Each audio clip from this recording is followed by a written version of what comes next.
구약 성경 전체의 마지막 책인 말라기에 보면 메시아 왕국의 도래에 대한 이야기가 기록되어 있습니다. 말라기 예언서는 바빌로니아 70년 포로기가 끝나고 고향 땅으로 돌아와 예루살렘 성벽과 성전 재건도 끝나고 세 차례에 걸쳐 귀환한 바빌로니아 포로 귀환도 모두 완료된 주전 5세기 초를 배경으로 하고 있습니다. 외형적으로는 일단의 재건 공사들이 완료되었기 때문에 신정 국가로서의 면모를 어느 정도 갖춘 시점이었습니다. 하지만 기대했던 메시아 왕국의 도래와 이전의 영광으로의 회복되지 않는 상황이었죠. 더더구나 70년 포로기가 끝나고 약속하신 대로 고향으로 돌아온 대부분의 사람들은 출애굽 2세대들처럼 남유다가 멸망할 때 목도했던 사람들이 아닙니다.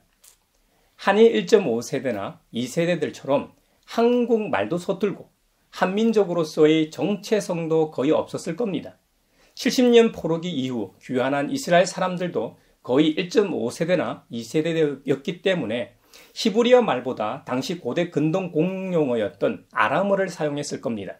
아람어를 사용한 이유는 아시리아, 바빌로니아, 페르시아로 이어지는 대제국의 국제 공용어였기 때문입니다.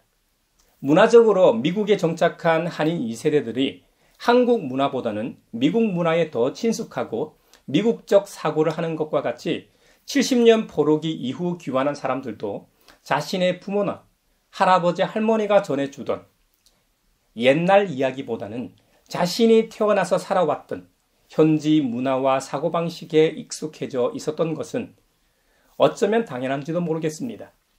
이런 상황에서 귀환해 보니 예루살렘 성과 이 성벽은 완전히 파괴되어 있었고 그들 이스라엘 사람들의 신앙과 삶의 뿌리요 정체성인 성전도 완전히 파괴되어 있었습니다.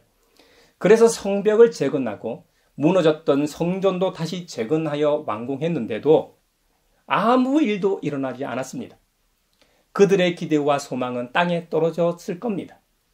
조상들의 신앙처럼 옛 영광은커녕 마치 유일신 여호와 하나님이 어디 가셨는지 아니면 죽으셨는지 존재하지 않는 것처럼 느껴졌습니다. 그래서 그 당시 이스라엘 사람들은 신앙적으로 회의에 빠지고 영적 무감각에 빠져 세속적 만족만을 구하는 삶이 편만해져 있었습니다. 선민으로서의 정체성을 찾아보기 어려웠습니다. 그래서 하나님께서는 말라기 선지자를 통해 여호와의 날과 메시아 왕국의 도래는 분명하게 실현될 것임을 강조하면 회개를 촉구하고 있습니다. 주님은 언약의 사자, 특사를 보내신다고 말씀하십니다. 제사를 담당하는 레위 지파를 위시하여 모든 선민들을 연단함으로써 선민을 정결하게 하고 하나님과의 관계를 회복할 것을 예언하십니다. 사실 우리 하나님은 믿는 자들을 포함해 피조 세계가 하나님을 부인하고 조롱해도 주님 자신의 계획과 일을 묵묵히 하시는 분입니다. 이스라엘 전체 역사를 봐도 그렇고 오늘 본문인 말라기를 봐도 그렇습니다. 말라기에서 당시 이스라엘 사람들은 말로 말이죠. 하나님을 괴롭게 했다고 기록하고 있습니다. 어떤 말로 하나님을 괴롭혔느냐? 그들은 말하기를 주님께서는 악한 일을 하는 사람도 모두 좋게 보신다. 주님께서 오히려 악을 행하는 그런 사람들을 더 사랑하신다고 말하면서 공의롭게 재판하시는 하나님이 어디에 계시는가? 하고 조롱했다는 것입니다. 시편 14편 다윗의 시편에 보면 어리석은 사람은 마음속으로 하나님이 없다고 한다고 했는데 말이죠. 말라기 시대의 사람들이 하나님이 없다고 부정하며 어리석은 말로 하나님의 이름을 망령되게 했습니다. 이런 상황에서도 하나님께서는 그들을 저주하시거나 벌하시지 않고 오히려 그들을 위해 말라기 선지자 같은 사람을 보내 아니다. 나는 살아있고 너희들과 함께 있고 너희들을 여전히 사랑한다. 그래서 머지않아 너희들이 그렇게도 기다리던 여호와의 날이 올 것이고 이 땅을 다시 새롭게 회복할 메시아를 보낼 것이다 하고 예언하시는 겁니다. 실제로 약속하신 대로 70년 포로기가 끝나지 않았습니까? 포로기가 끝나고 그곳에 정착해 살았던 사람들도 있었겠지만 굉장히 많은 사람들이 약속대로 고국으로 되돌아오지 않았습니까? 그건 또 어떻게 설명할 수 있을까요? 하나님의 약속은 신실하십니다. 하나님의 말씀은 예수님의 말씀처럼 1.1핵도 변함이 없습니다. 이것을 믿는 것이 우리의 신앙입니다. 말라기 3장 1절에는 만군의 하나님께서 보내시는 사자가 2명 등장합니다. 새번역 성경에서는 사자를 특사로 번역하였습니다. 개역 개정판에서는 사자로 번역되어 있고 현대어에 가깝게 번역한 새번역 성경에는 특사로 번역되어 있습니다. 한 나라에서 영향력 있는 사람을 대통령을 대신해 특사로 다른 나라에 보내 협상하게 하지 않습니까? 그래서 새번역 성경에서는 옛날에 사용했던 사자보다 특사로 번역했으니까 혹시 개역 개정판을 가지고 계신 분들은 그렇게 이해하시면 됩니다. 오늘 저는 주로 특사로 사용하겠습니다. 말라기 3장 1절에는 2명의 사자, 즉 2명의 특사가 등장합니다. 하나는 나의 특사이고 다른 하나는 언약의 특사입니다. 나의 특사는 세례자 요한을 가리킵니다. 언약의 특사는 예수 그리스도 메시아를 가리킵니다. 하나님의 특사인 세례자 요한은 먼저 와서 언약의 특사인 예수 그리스도의 길을 예비하는 역할을 부여받았습니다. 이 사실은 우리가 사복음서에서 확인할 수 있는 예언 성취입니다. 특히 오늘 본문인 누가복음 3장에 보면 소상하게 기록하고 있습니다. 여러분, 누가복음을 기록한 누가는 의사로서 과학자입니다. 그래서 타 복음서의 저자들보다 이야기와 사건마다 소상하게 기록하고 있는 편입니다. 세례자 요한의 등장에 대해 유일하게 역사적 배경을 기록하고 있습니다. 2000년 전 당시 정치 통치자로서의 목록을 통해 교차 확인하게 해주고 있습니다. 예수님 탄생 시 로마 황제였던 가이사 아구스도, 즉 아우구스투스가 죽자 그의 양자였던 티비리우스가 즉위하여 통치할 때입니다. 티비리우스는 성경의 디베료라는 이름으로 번역되어 있습니다. 디베료 황제는 AD 14년부터 37년까지 통치했는데요. 광야에 외치는 자의 소리였던 세례자 요한의 활동과 예수님의 공생의 기간에 로마 제국을 통치했던 황제였다는 것을 세계사가 증명해 줍니다. 로마 전체 제국은 디베료 황제가 다스렸다고 한다면 팔레스타인 지역인 유대 땅에는 디베료 황제를 대신해 본디오 빌라도가 총독으로 임명받아 통치할 때입니다. 그리고 예수님 탄생 때 동방 박사들의 얘기를 듣고 아기를 찾아 죽이려고 했던 헤롯이 그 유명한 헤롯 대왕입니다. 세 번째 성전을 지은 헤롯이 바로 헤롯 대왕입니다. 성경에는 헤롯이라는 왕의 이름이 또 나오는데 또 다른 헤롯 왕은 헤롯 대왕의 아들인 헤롯 안티파스입니다. 헤롯 대왕은 말년에 자신이 통치하던 유대 땅을 자신의 남아있던 세 아들에게 분할해 줄 것을 아우구스도 이 황제에게 요청합니다. 아우구스도 이 황제는 그 청을 허락해 왕국을 분할하는데요. 장남 아켈라오는 유대, 이두메, 사마리아의 영토를 분배받고 헤롯 안티파스는 갈릴리와 베레아 지역을 할애받았습니다. 헤롯 빌립은 이두레와 드라고니 지역을 분배받았습니다. 이런 내용이 세례자 요한이 등장하는 이야기를 기록하고 있는 누가복음 오늘 본문에 있습니다. 그리고 최고 종교 지도자인 대제사장은 단 한 명인데 왜 세례자 요한이 활동하던 시기에는 2명이라고 기록되어 있을까요? 원래 아론의 자손에게서 계승되고 종신직이었지만 예수님 당시에는 로마 제국 식민지였기 때문에 일반 관직처럼 정치적인 배려에 의해 임명도 되고 해임되기도 했기 때문에 대제사장이 2명이나 있었던 이유입니다. 심지어 두 사람은 장인과 사위 관계였습니다. 안나스가 대제사장으로 있다 유대 총독 그라투스에 의해 보직 해임되고 가야바가 그 뒤를 이었던 것이죠. 그라투스 총독 후임이 바로 빌라도 총독이었습니다. 전임 대제사장인 안나스 역시 여전히 유대 종교계의 막후 실력자였습니다. 그래서 신약에 대제사장들이라는 말이 나오는 것입니다. 누가가 왜 역사적 예수님과 세례자 요한을 소개하고 있을까요? 누가복음은 이방인들을 위한 복음서로 알려져 있습니다. 이방인들의 입장에서 예수님의 사역과 교훈이 좋은 것이긴 해도 허구나 상상의 산물이라고 생각할 수도 있잖아요. 그래서 누가는 복음서의 내용이 소설처럼 허구나 지어낸 이야기가 아님을 역사적 실존 인물들과 사실에 입각하여 기록하고 있습니다. 이런 역사적 배경 속에서 우리의 구주 예수님이 이 땅에 오셨고 구원 사역을 하셨던 것입니다. 말라기의 예언대로 예수님의 길을 예비하기 위해 앞서서 광야에서 외치는 자의 소리인 세례자 요한이 활동했던 것이죠. 요한은 죄사함을 받게 하는 회개의 세례를 선포했습니다. 요한이 전파한 세례는 장차 그리스도께서 성령으로 베푸시는 세례를 예표하는 임시적이고 예비적 성격을 지닙니다. 요한은 세례의 이 존재 조건으로 회개에 합당한 구체적인 삶의 변화를 촉구했습니다. 백성들의 죄악된 행실과 생각에 경종을 울리고 회개하게 했습니다. 요한의 세례는 그렇게 함으로써 메시아의 메시지를 들을 준비를 갖추게 하는 사역이었습니다. 요한은 구약시대의 마지막 선지자이면서 이 구약과 신약을 연결한 가교 역할을 하고 있습니다. 요한의 메시지에는 구약시대의 선지자들이 공통적으로 외쳤던 메시아의 종말론적 심판의 긴박성이 있었습니다.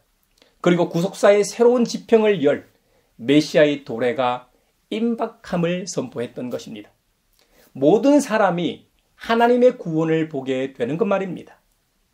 모든 사람이 하나님의 구원을 보기 위해서는 전도라는 방법을 통해 선포하고 열매를 맺습니다. 그래서 사도 바울이 이방인의 사도로 부르심을 받았던 것입니다. 여러분, 모든 사람이 하나님의 구원을 보게 하기 위해 사도 바울은 소아시아, 마게도니아, 아가야 지역을 두루 돌아다니며 복음을 전했습니다. 그것도 평생을 말이죠. 지금으로 치면 튀르키예, 시리아, 키프로스, 그리스가 되겠네요. 지난 시간에는 데살로니가 교회 이야기를 통해 재림의 주님을 고대하는 자의 삶을 성찰해 보았습니다. 오늘은 바울과 빌립보 교회를 통해 성찰해 보려고 합니다. 빌립보는 유럽에서 최초로 교회가 세워진 곳입니다. 빌립보는 알렉산더 대왕의 부친인 마게도니아의 왕 필리포스 2세에 의하여 도시가 세워진 후에 그의 이름을 따라 빌립보라고 칭하였습니다. 사도 바울이 자색 옷감 상인 루디아를 만나 복음을 전하고 세례를 준 곳도 바로 빌립보였습니다. 귀신 들려 점치는 여인을 고쳐준 일로 바울과 실라가 고난과 능력을 받은 곳도 빌립보였습니다. 바울이 옥중 서신을 보낸 교회 중 한 곳도 빌립보였죠. 사도 바울의 빌립보 사역은 루디아의 회심과 더불어 본격적으로 시작되었습니다. 루디아는 자신에게 뿌려진 이 복음의 씨앗이 잘 자라도록 간절히 말씀을 사모했습니다. 빌립보 교회가 믿음에 있어 진일보할 수 있었던 이유는 전적으로 하나님의 은혜요 성령의 역사입니다만 루디아 같은 성도들의 자발적이고 헌신적인 노력도 한 몫을 했습니다. 여기서 우리는 구원받고 영생을 얻었다는 감격에 머무르지 않고 날이 갈수록 믿음이 자라고 그리스도의 장성한 분량에까지 성장하고 성숙해 가도록 적극적인 신앙의 모습을 지녀야 함을 배우게 됩니다. 오늘의 본문인 빌립보서를 통해 몇 가지를 배우고자 합니다. 감사와 사랑과 기도입니다. 먼저 감사입니다. 바울은 3절에서 나는 여러분을 생각할 때마다 나의 하나님께 감사를 드린다고 고백합니다. 여러분, 바울이 빌립보서를 기록하고 있는 장소가 어딘 줄 아십니까? 감옥입니다. 휴양지에 있는 시설 좋은 호텔이 아닙니다. 고린도를 거쳐 예루살렘에 갔다가 가이사라에서 2년간 감금 생활을 하고 로마에 호송되어 로마의 감옥에 갇히는 신세가 됩니다. 로마 시민권자로서 바로 이 바울의 바람대로 로마까지 압송되어 그곳에서 신문도 받고 투옥된 지 꽤 오랜 시간이 흐른 시점이었습니다. 앞으로 처형당할지 아니면 극적으로 석방될지 한 치 앞도 모르는 상황이었습니다. 이런 상황에서 빌립보 교인들의 후원은 바울에게 큰 기쁨과 위로가 되었습니다. 빌립보 교인들은 지치지 않고 끝까지 바울을 위하여 사랑으로 염려하며 기도하였습니다. 그렇다면 바울은 빌립보 교회와 교인들을 생각할 때마다 왜 감사할 수 있었을까요? 그 직접적인 이유가 5절에 나옵니다. 여러분이 첫날부터 지금까지 복음을 전하는 일에 동참하고 있기 때문입니다. 라고 말합니다. 또 다른 이유가 6절에 있습니다. 선한 일을 여러분 가운데서 시작하신 분께서 그리스도 예수의 날까지 그 일을 완성하시리라고 자신은 확신하고 있다고 합니다. 사실 이 이유가 믿음의 근거입니다. 하나님께서 처음부터 지금까지 그리고 재림의 주님이 다시 오실 때까지 구속 사역을 완성하신다는 그 소망이 우리의 믿음을 견고하게 합니다. 주님께서 처음부터 책임을 지시고 결국에는 완성하신다는 이 사실이 구원받은 자로서 복음을 전하는 일에 동참하게 하는 것입니다. 그래서 누군가는 타 문화권으로 바울처럼 선교사로 선교하러 가기도 하는 것입니다. 선교사의 출신 교회나 파송 교회에서 그 선교사를 물심양면으로 후원하는 이유도 바로 이것 때문입니다. 오늘날 한국은 선교 대국으로 불리고 있습니다. 미국 다음으로 선교사를 많이 파송했다는 통계가 있기도 합니다. 선교사 수나 물리적인 선교 데이터로 인해 다 좋다는 의미는 아닙니다. 대형 교회가 자체적으로 선교사를 파송하기 시작하면서부터 앞서 파송받은 선교사들과의 트러블, 그리고 비조직적이고 선교 후원의 쏠림 현상 등과 같은 부정적인 면이 발생하기 시작했습니다만 또 한편으로는 많은 교인들이 선교에 관심을 가지고 후원하게 된 것도 사실입니다. 바울은 빌립보 교인들에게 여러분은 처음부터 지금까지 복음을 듣고 은혜를 받은 사람으로서 복음 사역에 나와 함께 동참한 사람이라고 말합니다. 저는 개인적으로 동참이라는 말을 참 좋아합니다. 어떤 모임이나 일에 같이 참가하는 것을 동참이라고 하지 않습니까? 여러분, 선교는 혼자 하는 것이 아닙니다. 함께 동참하는 것입니다. 우리가 부르심을 받고 하나님의 일에 동참할 때 역사가 일어납니다. 우리가 하나님의 손과 발이 되어 움직일 때 일이 일어나는 것입니다. 바울은 로마서 10장에서 이렇게 말합니다. 그런데 사람은 자기들이 믿은 적이 없는 분을 어떻게 부를 수 있겠습니까? 또 들은 적이 없는 분을 어떻게 믿을 수 있겠습니까? 선포하는 사람이 없으면 어떻게 들을 수 있겠습니까? 보내심을 받지 않았는데 어떻게 선포할 수 있겠습니까? 여러분, 복음을 듣는 사람 입장에서부터 말했습니다만 100번 맞는 말 아닙니까? 보냄을 받아야 선포하죠. 선포하는 사람이 있어야 들을 수 있죠. 뭐라도 들어야 믿든지 말든지 하죠. 메시아에 대해 들어봐야 그가 진짜 메시아인지 알 수 있죠. 기쁜 소식을 전하는 발걸음이 얼마나 아름답습니까? 선교사로 직접 나가는 일도 정말 귀한 일입니다. 하지만 파송한 선교사를 후원하고 함께 동참하는 일도 귀한 일임을 우리는 잊지 말아야 합니다. 그래서 가장 위대한 선교사라고 불리는 바울이 빌립보 교회와 교인들을 생각할 때마다 하나님께 감사했던 것입니다. 오늘의 본문인 빌립보서를 통해 두 번째로 배울 것은 사랑입니다. 8절에서 바울은 이렇게 고백합니다. 내가 그리스도 예수의 심정으로 여러분 모두를 얼마나 그리워하고 있는지는 하나님께서 정언하여 주십니다. 새번역 성경에는 그리워하다로 번역했지만 개역 개정판에는 사모하다, 사랑하다로 번역하였습니다. 사랑하니까 그리워하는 것이지요. 그것도 우리 주님 그리스도 예수님의 심정으로 말입니다. 사랑하면 예수님 아닙니까? 예수님만큼 우리를 사랑하는 존재는 이 세상에 존재하지 않습니다. 이 세상에서 사랑의 대표적인 명사가 어머니입니다. 가장 고결한 인간의 사랑이 어머니의 내리사랑이기 때문이죠. 이 내리사랑이 아가페에 가장 가깝기 때문에 비유되곤 합니다. 그만큼 바울이 빌립보 교회와 교인들을 사랑했다는 의미입니다. 7절에는 바울이 빌립보 교인들을 마음에 간직하고 있다고 고백하기도 합니다. 바울이 빌립보 교회와 교인들을 정말 사랑했다고 한다면 빌립보 교회와 교인들도 바울을 그리스도 안에서 진짜로 사랑했습니다. 유럽의 최초로 세워진 교회인 빌립보 교회는 복음을 받아들인 처음부터 지금까지 바울의 복음 사역을 힘써 후원하고 있습니다. 그 대표적인 모범이 에바브로디도를 통해 엿볼 수 있습니다. 에바브로디도는 바울의 고백처럼 바울의 믿음의 형제요, 함께 군사된 자요, 여러분의 사자로서 내가 쓸 것을 돕는 자라고 증언하고 있습니다. 빌립보 교회는 에바브로디도를 통해 바울을 돕고 있었던 것이죠. 빌립보 교회로부터 바울을 도우라고 파송받은 에바브로디도는 어느 정도 헌신했느냐? 그는 그리스도의 일을 위해서 자신의 목숨을 돌보지 않을 정도로 바울을 위해 헌신했다고 바울이 증언합니다. 이것만 봐도 바울과 빌립보 교회와의 관계를 짐작하게 합니다. 이 둘이 서로 얼마나 사랑하는지 이제 아시겠죠? 저와 가양 교회와의 관계도 이런 사랑의 관계이길 바라며 축원합니다. 그리고 우리 교회에서 파송한 선교사가 있다면 현재는 없습니다만 앞으로 말이죠.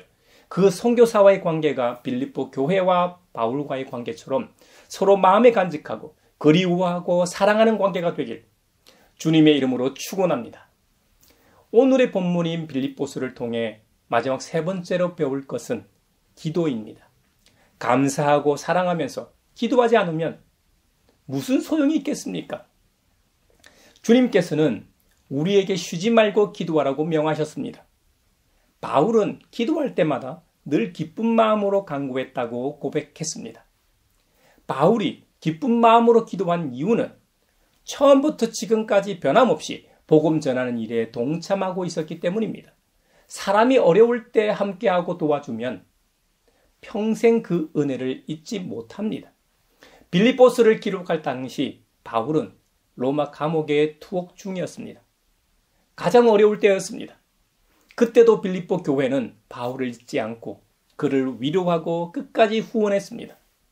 그러니 그들을 위해 기도할 때마다 어찌 기쁘지 않겠습니까? 9절에서 11절에 보면 빌립보 교회를 위한 바울의 기도 내용이 기록되어 있습니다. 내가 기도하는 것은 여러분의 사랑이 지식과 모든 통찰력으로 더욱더 풍성하게 되어서 여러분이 가장 좋은 것이 무엇인가를 분별할 줄 알게 되는 것입니다.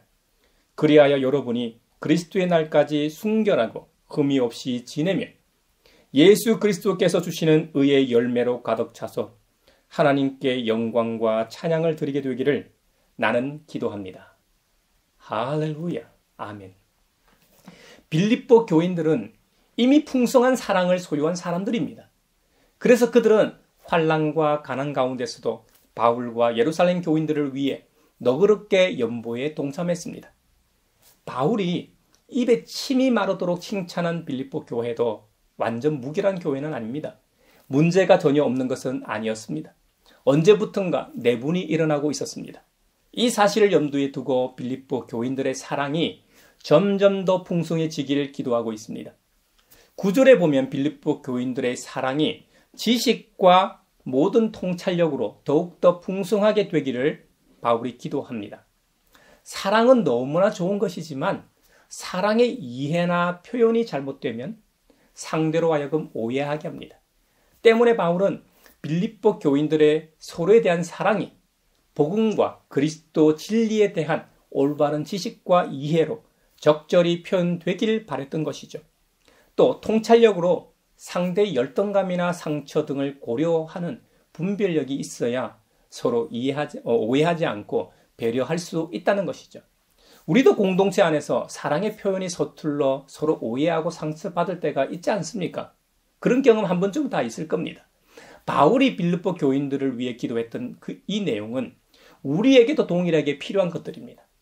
바울이 빌립보 교인들을 위해 기도했던 또 다른 기도 제목은 예수 그리스도께서 주시는 의의 열매로 하나님께 영광과 찬양을 드리게 되기를 위해 강구한 것입니다. 여러분, 의의 열매는 바울이 말한 것처럼 주님의 도움 없이 자신의 노력만으로 열매를 맺을 수 있는 것이 아닙니다.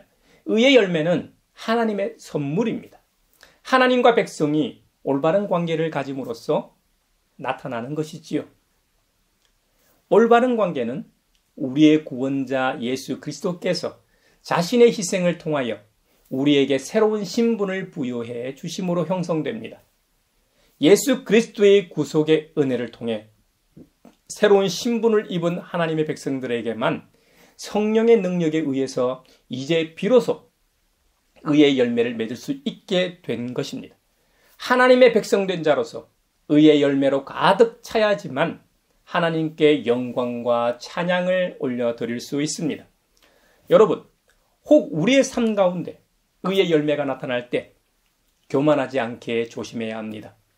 의의 열매는 우리 스스로 뛰어나고 잘나서 맺히는 것이 아닙니다. 다시 한번 말씀드리지만 의의 열매는 오직 예수 그리스도께서 주시는 것입니다. 하나님께로부터 온 선물입니다. 우리는 이 선물을 통해 하나님께 영광을 돌릴 수 있을 것입니다. 그러므로 그 열매로 자신이 영광을 받으면 이것은 교만이요 망령된 행위임을 우리 모두 잊지 말아야 합니다. 사랑하는 형제자매 여러분, 지난 시간에 이어 오늘은 재림의 주님을 고대하며 기다리는 성도로서 바울과 빌립보 교회와의 관계를 통해 종말의 신앙을 소유한 성도는 어떻게 서로 교제하며 주님을 기다려야 하는지 나누었습니다. 우리가 세례자 요한은 아니지만 재림의 주님을 예배하는 자로서 주님의 길을 곱게 하고 평탄케 하는 광야에 외치는 자의 소리가 되길 주님의 이름으로 축원합니다. 그리고 바울과 빌립보 교회가 서로 감사하고 사랑하고 기도했던 것처럼 저와 여러분도 서로 감사하고 사랑하고 서로를 위해 기도할 수 있기를 축원합니다. 우리에게는 이미 예수 그리스도께서 주신 의의 열매가 있습니다. 이 열매로 우리 스스로 찬양과 영광을 받지 말고 의의 열매가 가득 차서 하나님께 영광을 돌리고 주님을 찬양하는 은혜와 축복이 있기를 바라며 이번 한 주간도 주님께서 여러분과 함께 하시길 축원합니다.